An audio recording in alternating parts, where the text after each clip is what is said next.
নমস্কার বন্ধুরা, প্রমিস ইতিকথার নতুন একটি ব্লগে তোমাদের স্বাগত জানাই। আমরা ষষ্ঠীর দিনকে গিয়েছিলাম বেহালার সাইডে। সেটা আমার আপডেটটা দেওয়া হয়নি, তাই কদিন পরে আমি আপডেটটা দিলাম। বেহালা তো প্রচুর ঠাকুর, বেহালায় যাওয়া মানে পুরো একদিনের ব্যাপার, একটা বেলার ব্যাপার। অনেকগুলো ঠাকুর আমরা দেখি। দেখো, আমরা গিয়ে পৌঁছেছিলাম 10 ফুটের যে ঠাকুরটা, খুব সুন্দর। প্রতিটা জিনিস মানে এত সুন্দর করে রিপ্রেজেন্ট করা হয়েছে যে 10 ফুট বাই 10 ফুটের ঘরের মধ্যে মানুষের সমস্ত জিনিস সম্ভব। মানে এত সুন্দর জীবনযাত্রাগুলোকে তুলে ধরা হয়েছে। মানে সত্যি কথা, প্যান্ডেলটা হয়তো অতুলনীয়। সব চিন্তাধারা হয়তো আমাদের মানে আমরা বুঝতে পারবো না, অনেক হাই থিঙ্কিং।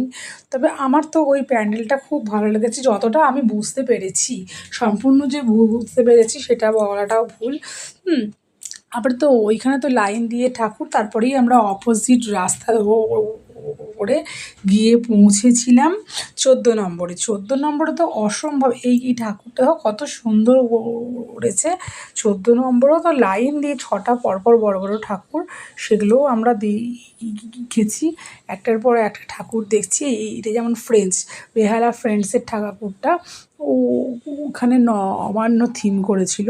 তো যাই হোক, মানে খুব মানে এত ভালো লাগার মতো প্রতিটা প্যান্ডেল, কি বলবো সেটাই ভেবে পাচ্ছি না। যতটা আমরা আমাদের থিঙ্কিংয়ে অতটা আমি পেরেছি বুঝতে, যে ততটার ছবি আমরা তুলে ধরেছি। তো আমার এই যে হচ্ছে আমার দিদির ছেলে, এইটি আমার বদমাইশটি। তা আমার দিদির ছেলে এলে খুব এক্সাইটেড। সেদিনকে দারুণ আমরা ঘুরেছিলাম। তাই সেই ব্লগটা কেন আমি করিনি, সত্যি কথা পুজোর সময় ঘোরাঘুরি করতে করতে না আর সময় হয়নি যে এই ব্লগটা একটু বড় হয়েছিল এইটা বানাবো বলে। সে তো রোজ আমাকে ফোন করে, সে আমাকে আবার রিঙ্কি বলে, সে আমাকে মিনি বা মাসি কিচ্ছু বলে না। রিঙ্কি, তুমি ওই ব্লগটা কবে বানাবে? আমি দাঁড়াও, একটু সময় পাই আমি হাতেতে, আমি ঠিক বানাবো। এই ভেবে কিন্তু আমাদের এই ব্লগটা একটু ছাড়তে দেরি হয়ে গেল। তবে সত্যি কথা কি, সেদিনকে আমরা আগের দিন আমরা সেন্ট্রালের দিকে গিয়েছিলাম, কিন্তু সেদিনকে এত সুন্দর সুন্দর আমরা মানে বেহালার ঠাকুরগুলো এত সুন্দর, আমরা এত দারুণ প্যান্ডেল দেখেছি। পরে আবার ভেবেছিলাম যে অন্য আর এক জায়গায় যাবো, কিন্তু সেটা আর মানে পুজো শুরু হয়ে গেলে না এত পারিবারিক কাজকর্ম থাকে, কিছু রিচুয়ালস থাকে, সেই সবগুলো মেনটেন করতে গিয়ে আর যাওয়া হয় না। তাই নেক্সট ইয়ার থেকে ভেবেই নিয়েছি ষষ্ঠীর মধ্যে যা ঠাকুর দেখার কলকাতা দেখে নেবো, তারপরে আর সময় পাবো না। এইবারে ষষ্ঠীর দিন গিয়েও কিন্তু খুব আমাদের পরের দিনে অসুবিধে হয়ে গেছে, কারণ সকাল সকাল একটু পুজো আচ্ছার ব্যাপার থাকে, মণ্ডপে যাওয়ার ব্যাপার থাকে। সেই কারণে আমরা নেক্সট ইয়ার থেকে 3জনেই ঠিক করে নিয়েছি যে একদম তাড়াতাড়ি মানে তৃতীয়ার মধ্যে সব ঠাকুর দেখা কমপ্লিট করে নেব। যদিও সব ঠাকুর তখনও ওপেন হয় না। তবে এইখানে যতগুলো প্যান্ডেল আমি রেখেছি তার মধ্যে কিন্তু আমার এই যে এই প্যান্ডেলটি, যেটা হচ্ছে কিনা নতুন দলের, এখানে যে বুন্দেলখণ্ডের যে শিবাজি ধাম করেছিল, সত্যি কথা শিবানী ধাম দেখার মতোই, এত সুন্দর মনে হচ্ছে অরিজিনাল। আর এই যে একটা সিনেমা হয়েছিল না বাজিরাও মাস্তানি, সেইখানে যেরকম ধরনের মহলগুলো আমরা দেখেছিলাম, সেই রকমই কিন্তু একটা মহল আমরা এইখানে দেখতে পাচ্ছি। সত্যি কথা, এগুলো দেখে কিন্তু একদম মন প্রাণ জুড়িয়ে যাওয়ার মতো। আর সবচেয়ে ভালো লাগলো ফ্লোরটা পুরো কিন্তু ওরা মার্বেল বসিয়েছিল, নর্মাল মার্বেল এমনি একদম পুরো অরিজিনাল মার্বেল তারা বসিয়ে দিয়েছিল। আমার মেয়ে তো প্রশ্ন করেই যাচ্ছে, মা ফ্লোরটা কী করে চেঞ্জ করলো, মানে সত্যি কথা, প্যান্ডেলটা দেখে একটু মনে হচ্ছে না যেটা প্যান্ডেল, মনে হচ্ছে সত্যি করে কোনো ইমারত। এত ভালো লেগেছে যে কি বলবো।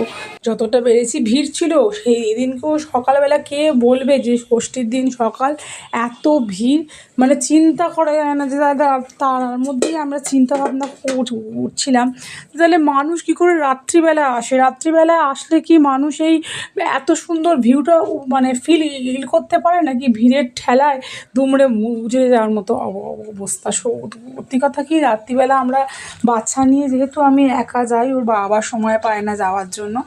সেই কারণে এই যে এইটা কিন্তু আমাদের দাদার বাড়ি, বিনা নেমন্তন্নে গিয়ে পৌঁছেছিলাম আমাদের সৌরভদার বাড়িতে। সত্যি কথা কোনো দিন আমার যাওয়া হয়নি, এটা দেখে কিন্তু একটা আলাদা ফিলিংস। হ্যাঁ, কী ভালো লাগলো যে এইটা আমাদের দাদার বাড়ি, বিনা নেমন্তন্নে পৌঁছে গেছিলাম।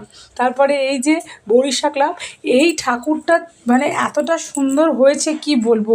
এই প্যান্ডেলটা তো আমার মনে হচ্ছিল যে নিশ্চয়ই রাত্রিবেলা অভূতপূর্ব লাগবে, কিন্তু রাত্রিবেলা তো আর সম্ভব নয়, সাঁঝবাতির বাবার সময় পায় না, আমি একা এই বাচ্চা কাচ্চাগুলোকে নিয়ে যাই, সেই কারণে তো কোনো মতেই আমরা রাত্রিবেলা আসতে পারবো না। এইখান তখন আমরা গিয়েছিলাম তখন প্রায় 6টা বাজে, 6টা না সরি 4টে বাজে। 6টা থেকে নাকি একটা শো শুরু হতো, সার্কাস শো। সেই শোটা 6টা থেকে শুরু হবে। সাঁঝবাতির তো বায়না, মা থেকেই যাও। বললাম 6টা অবধি থাকতে গেলে আমরা এখান থেকে বেরোতে পারবো না, বাড়ি ফিরতে পারবো না। তারপরে আমরা সেখান থেকে আবার এই প্যানেলে এসে যা সুন্দর বানিয়েছিল না, মানে ভেতরটা বাইরেটা একটা সার্কাস কীরকমভাবে হয়, তাদের জীবনযাত্রা, সেই সমস্ত জিনিস নিয়ে এই প্যান্ডেলটা অসাধারণ হয়েছিল। এবং এই প্যান্ডেলটার মধ্যে আমরা মানে মনে হচ্ছিল যে রাত্রিবেলাটা কতটা সুন্দর হতে পারে, হতে চলেছে। হ্যাঁ, সেই কারণে আমরা ভাবলাম যে এই প্যান্ডেলটা তো আমাদের আর কিছু করার নেই। তারপরে আমরা এই প্যান্ডেলটা দেখা শেষ করে, এ দেখো 1 চাকার সাইকেল, যে এগুলো এখন মানে আমরা দেখতেই পারি না সার্কাস। আমার বাচ্চা তো কোন সার্কাস দেখেইনি, সে বলছে কি মা এটা কি হয়। তা সেই হিসেবে তাকে একটু দেখাতে পারলাম, এটাই আমার কাছে অনেক বড় প্রাপ্তি। এরপরে আমরা আবার ওইখান থেকে বেরিয়ে গিয়ে পৌঁছালাম অন্য আরেকটি প্যান্ডেলে, যেটা হচ্ছে স্টেট ব্যাংক পার্কের প্যান্ডেলে। স্টেট ব্যাংক পার্কের প্যান্ডেল তো আরও দুর্দান্ত করেছিল, প্রত্ন কথা মানে আমাদের কত সুন্দর সুন্দর জিনিস এগুলো অরিজিনাল রাখা আছে। হ্যাঁ, ভেতরটা অন্ধকার বলে খুব একটা বেশি আমরা ভিডিও করতে পারিনি, তারপরে অনেক বেশি ব্লগটা বড় হয়ে যাচ্ছিলো, সেই কারণে আমরা বাইরেটাই একটুখানি কয়েকজন মিলে ফটো তুলেছিলাম, বাইরের দিকটাই আমি বেশি ভিডিও করতে পেরেছি। তারপরে আর কি একটু টুকটাক খাওয়া দাওয়া হয়েছে, সব কটা খাওয়া দাওয়ার ভিডিও করা সম্ভব হয়নি। টুকটাক খাওয়া দাওয়া, একটু আইসক্রিম খেলাম, একটু ভেলপুরি খেলাম, তারপরে একটু ফুচকা খেয়েছিলাম। এরকম টুকটাক খাওয়া দাওয়ার মাধ্যমে আবার বাড়ি ফেরার পালা। সুন্দর বিকেলে একটা সুন্দর, এত সুন্দর বিকেলটা আমরা সেদিনকে মানে পেয়েছিলাম। দুপুর বেরিয়ে ঠিক সন্ধ্যের মুখটাতে আমরা মোটামুটি বাড়ি ওই 6টা নাগাদ আমরা পৌঁছে গিয়েছিলাম।